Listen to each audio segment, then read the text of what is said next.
Les premières traductions ont eu lieu en latin à l'époque de Louis XIV, elles sont faites par les jésuites.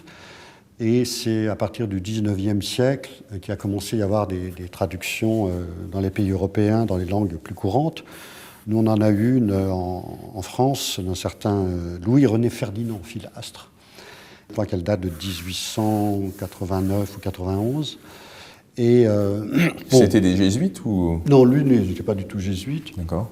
Non, c'était les premiers strates de la sinologie, quoi. Mais la traduction qui a vraiment fait connaître le Yi Ting en Occident, c'est celle de Richard Wilhelm, 1924, donc, traduction du chinois en allemand.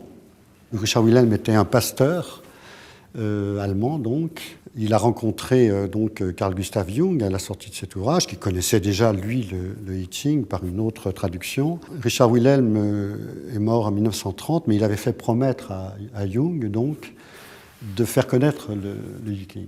Et donc, Jung a eu beaucoup de mal à s'acquitter de cette promesse, parce qu'il était dans une époque donc, où il faisait beaucoup de recherches sur l'alchimie, l'astrologie, le Yi Ting qu'il connaissait déjà, mais il voulait être reconnu par ses pairs, vraiment comme quelqu'un de sérieux, de scientifique, etc.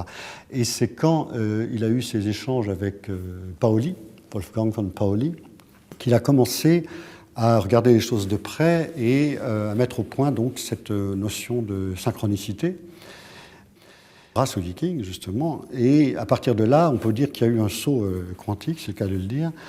Il y a eu il a vraiment assumé tout à fait le fait qu'avec un tel outil, on peut, on peut avoir accès à des choses que nous savons déjà sans savoir que nous les savons.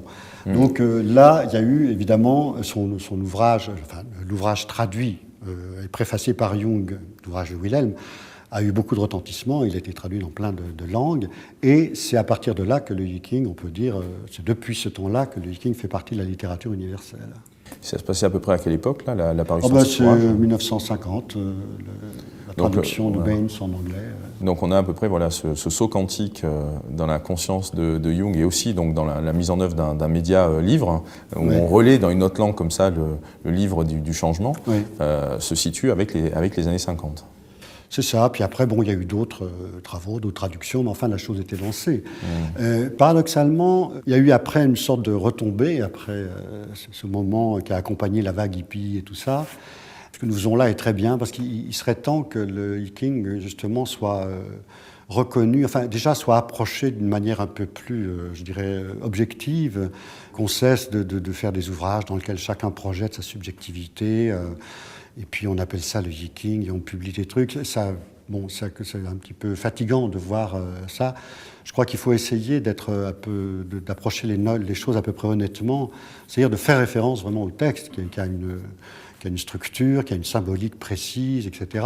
Vraiment de se donner la peine d'approcher, de comprendre le système tel qu'il existe. Parce qu'une fois qu'on a l'outil en main, je veux dire, là on peut vraiment...